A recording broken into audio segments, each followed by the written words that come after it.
খবর শুনছেন দুর্গাপুর সংবাদ চ্যানেল থেকে। আজ শুক্রবার 19 তারিখ। জানাবো আজকের বাছাই করা গুরুত্বপূর্ণ 10টি তাজা খবর। শুরুতেই হেডলাইন। ধর্মতলায় যেতে হবে, হাওড়া স্টেশন থেকে ছবি তুলে ফেরার দিন শেষ। 21শে জুলাইয়ের আগে স্পষ্ট বার্তা। ডায়মন্ড হারবার কেন্দ্রের ভোট বাতিলের দাবি, হাইকোর্টে বিজেপি প্রার্থী অভিজিৎ। সবকা সাথ হলো বিজেপির দেখানোর দাঁত, খাওয়ার দাঁত হলো হিন্দু হিন্দু আর হিন্দু। নিখোঁজ নই, আপনাদের প্রতি দায়বদ্ধ। বহরমপুর ফিরেই পাঠানি জবাব ইউসুফের। গণতন্ত্র বাঁচানোর লড়াই ডু অর ডাই, মমতার বিরুদ্ধে গর্জে উঠলেন শুভেন্দু। দলের অন্দরের কথা বাইরে নয়, এবার শুভেন্দু ঘনিষ্ঠ অর্জুনকে সতর্ক করলেন সুকান্ত। নন্দীগ্রাম আন্দোলনে নিখোঁজ 3 জনের পরিবারকে ডেথ সার্টিফিকেট দেওয়ার নির্দেশ হাইকোর্টের। বিদ্যুৎ বিভ্রাট নিয়ে অবরোধে গুলি চালালো পুলিশ, গুলিবিদ্ধ 2।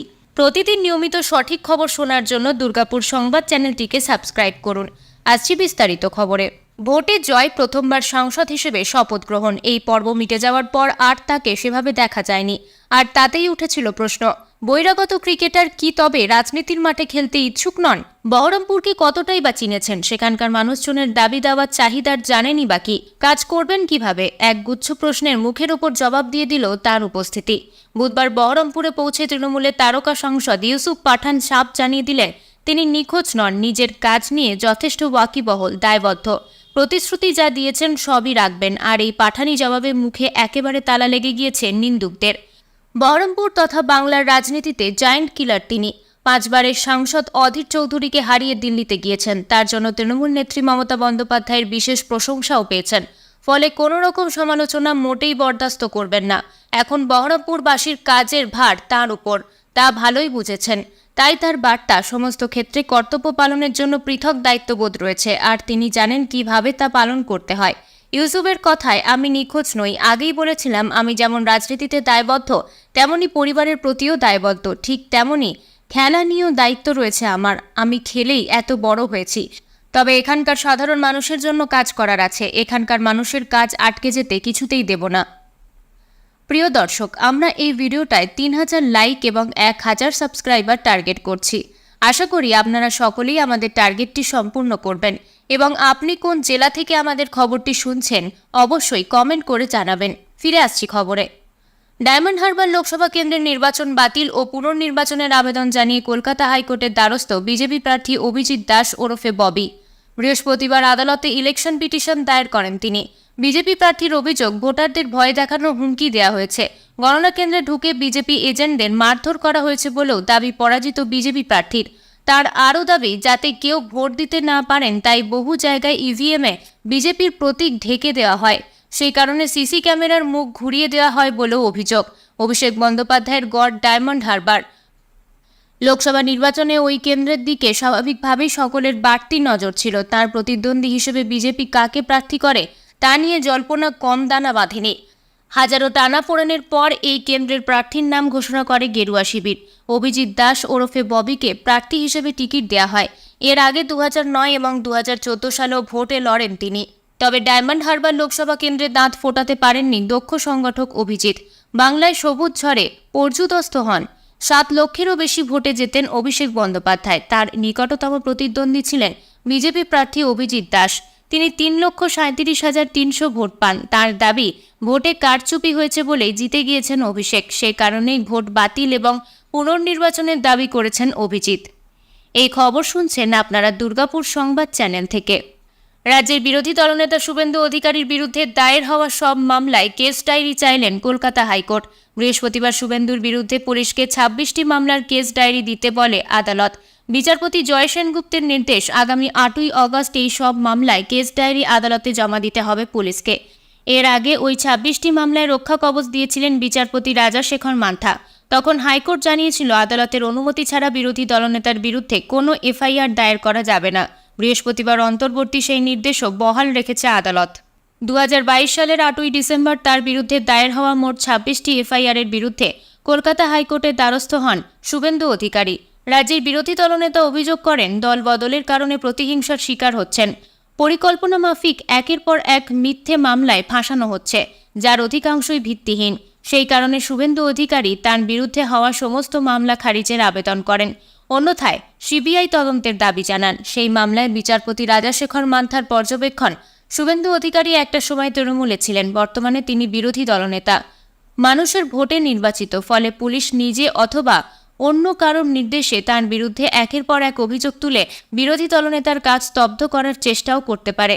সেই কারণেই শুভেন্দুর বিরুদ্ধে দায়ের হওয়া 26টি এফআইআর এর অন্তর্বর্তী স্থগিতাদেশ দেয় কলকাতা হাইকোর্ট। এছাড়া কলকাতা হাইকোর্টের অনুমতি ছাড়া শুভেন্দুর বিরুদ্ধে নতুন করে আরও কোনো এফআইআর করা যাবে না বলেও জানিয়ে দিয়েছিলেন বিচারপতি মান্থা।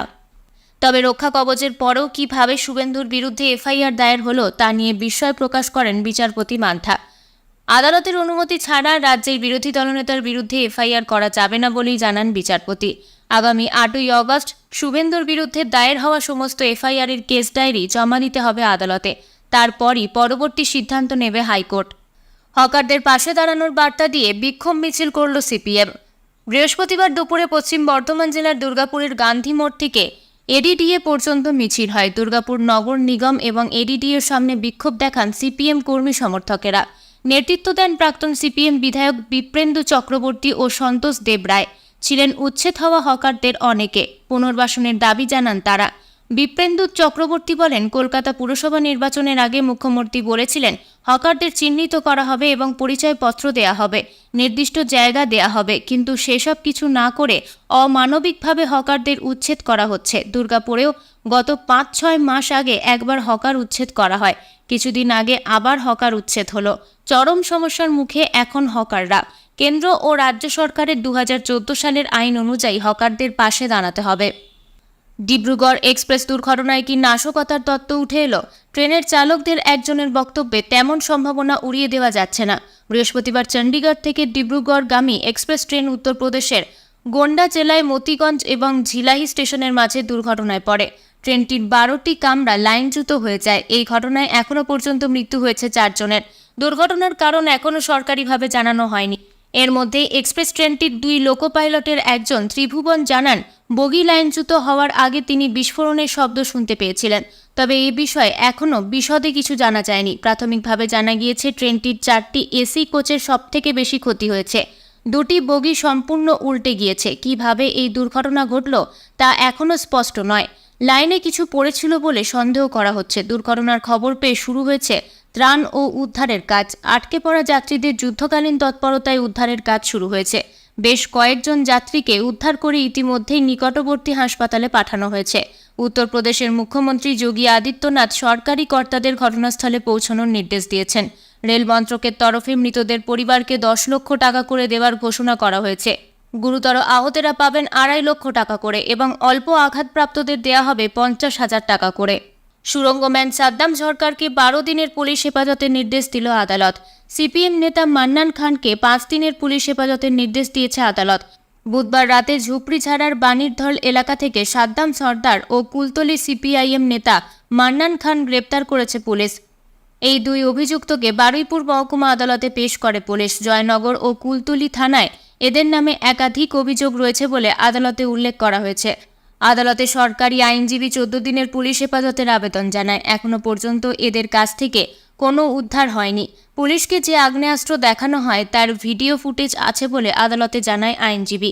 এদিন সরকারি আইনজীবী অভিযুক্তদের জামিনের বিরোধিতা করেন। আদালত সাদ্দামকে 12 দিনের ও মান্নানকে 5 দিনের হেফাজত দেয়। সাদ্দামের আইনজীবী আদালতে জানায়, বিষয়টি বড় করে দেখানো হচ্ছে, কোনো অস্ত্র সাদ্দামের কাছে নেই। সাদ্দাম একজন সমাজসেবী। ভুল তথ্যের ভিত্তিতে পুলিশ সাদ্দামকে ধরতে গেলে গ্রামের মানুষ কারণ জিজ্ঞাসা করার জন্য যায়। 113 টেরোরিস্ট অ্যাক্ট দেওয়া হয়েছে, যা যুক্তিহীন। সেই রকম কোনো ঘটনা ঘটেনি। 2 মহিলার জামিনের আবেদন জানানো হয়েছে। ছোট বাচ্চা আছে। আইনজীবী বলেন, সাদ্দামের সঙ্গে থানায় ভালো যোগাযোগ আছে। বারবার থানায় যেত সাদ্দাম। তাহলে আমি কি করে টেরোরিস্ট হলাম? অন্যদিকে মান্নানের আইনজীবী আদালতে বলেন, মান্নানের নাম কোথাও নেই। পুলিশের বিরুদ্ধে হামলাতেও আমার নাম নেই। ফিশারি থাকতে দেওয়ার জায়গা নয়। তাহলে কেন গ্রেপ্তার করা হলো? জানা গিয়েছে, সোমবার ঘটনার পর থেকে মাছের ভেড়িতে আশ্রয় নেয় সাদ্দাম। তাকে গ্রেপ্তার করা হয় মান্নান খান নামে এক ব্যক্তির আলাঘর থেকে। এই মান্নানই সিপিএম করেন বলে পুলিশ জানিয়েছে। কুলতলি থানার পুলিশ বিশাল পুলিশ বাহিনী নিয়ে বুধবার রাতে মাছের ফিশারি ঘিরে আলাঘর থেকে গ্রেপ্তার করে সাদ্দাম ও মান্নানকে। সাদ্দামের বিরুদ্ধে অনেকদিন ধরেই প্রতারণার অভিযোগ রয়েছে। এই সাদ্দামের বিরুদ্ধে অভিযোগ নকল সোনা প্রতারণা চক্রের অন্যতম পাণ্ডা। ধর্মতলায় না গিয়ে হাওড়া স্টেশন থেকে অনেকেই ছবি তুলে চলে আসেন। এবারও যেন সেটা না হয়। 21শে জুলাইয়ের প্রস্তুতি সভায় বক্তব্য রাখতে গিয়ে বললেন হুগলি সাংগঠনিক জেলা তৃণমূলের সভাপতি অরিন্দম গুইন। তবে জেলা সভাপতি উপস্থিত থাকলেও চুঁচুড়া পুরসভার চেয়ারম্যান সহ অনেক কাউন্সিলরকে দেখা গেল না প্রস্তুতি সভায়। তৃণমূলের শহীদ সভার আর মাত্র কয়েকটা দিন বাকি। জেলায় জেলায় শুরু হয়ে গেছে 21শে জুলাইয়ের প্রস্তুতি। মঙ্গলবার হুগলি চুঁচুড়া পুরসভার সভাকক্ষে ছিল চুঁচুড়া বিধানসভার প্রস্তুতি সভা। সেখানে উপস্থিত ছিলেন সাংগঠনিক জেলা তৃণমূলের সভাপতি অরিন্দম গুইন, হুগলি জেলা পরিষদের সভাধিপতি রঞ্জন ধারা, চুঁচুড়ার বিধায়ক অসিত মজুমদার, মৎস্য কর্মাধ্যক্ষ নির্মাল্য চক্রবর্তী, হুগলি জেলা আইএনটিটিইউসি সভাপতি মনোজ চক্রবর্তী সহ পুরসভা ও পঞ্চায়েত সদস্যরা। যদিও এই সভায় পুরসভার বেশ কয়েকজন কাউন্সিলর ও খোদ পুরপ্রধান অমিত রায় অনুপস্থিত ছিলেন, যা নিয়ে তৈরি হয়েছে তৃণমূলের মধ্যেই জল্পনা। শহীদ দিবসকে সফল করতে বিভিন্ন জেলা থেকে মিছিল করে ধর্মতলার দিকে রওনা হয় বহু তৃণমূল কংগ্রেসের কর্মী। মঙ্গলবার তারই প্রস্তুতি সভা ছিল হুগলি চুঁচুড়া পুরসভায়। সেই সভায় বক্তব্য রাখতে গিয়ে অরিন্দম গুইন বলেন, সবাই জানেন তো সভাটা কোথায় ডাকা হয়েছে, 21শে জুলাই কোথায়? নিচে বসে থাকা কর্মীরা উচ্চস্বরে বলেন ধর্মতলা। তারপরেই সভাপতিকে বলতে শোনা যায় হাওড়া স্টেশনে ডাকেনি। অনেকেই দেখেছি হাওড়া স্টেশনের ছবি তুলে চলে আসেন। মমতা বন্দ্যোপাধ্যায়ের ডাকে 21শে জুলাই সারা হুগলি জেলার টাউন ও ব্লকে সভা করা হয়েছে, তাই আশা করব সকলেই যাবে। পরে সাংবাদিকদের প্রশ্নের উত্তরে অরিন্দম বলেন, 21শে জুলাই আমাদের শহীদ তর্পণ। দলনেত্রী মমতা বন্দ্যোপাধ্যায় কী বার্তা দেন সেটাই আমরা শুনতে চাই। বিগত বছরগুলির তুলনায় এবছর হুগলি জেলা থেকে রেকর্ড সংখ্যক মানুষ যাবে ধর্মতলায়, যা বিগত দিনে রেকর্ড ভেঙে দেবে। 21শে জুলাই ধর্মতলায় আমরা যাব, সবাইকে বলছি না, তবে কিছু আছেন যারা হাওড়া স্টেশন থেকে আর যেতে চান না। একটা কমিউনিকেশনের ব্যাপার থাকে যা সবার পক্ষে সম্ভব না, কিন্তু আমাদের একটা আবেদন নিবেদন আছে, যে করেই হোক পায়ে হেঁটে ধর্মতলায় যেতে হবে। সভায় বহু কাউন্সিলর ও পুরপ্রধানের অনুপস্থিতি প্রসঙ্গে সভাপতি বলেন, এর আগেও একটা সভা হয়েছিল, আজকের এই সভায় অনেকেই উপস্থিত আছেন, তবে কেউ কেউ আসতে পারেননি, সেটা তাদের ব্যাপার। তবে জানার চেষ্টা করব কেন আসেননি। সবাই যে আসতে পারবে এমন কোনো কথাও নয়, কারোর কোনো কাজ থাকতেই পারে বা অন্য কোথাও মিটিং থাকতে পারে, সেটা আমি দেখে নেব কেন আসতে পারেনি।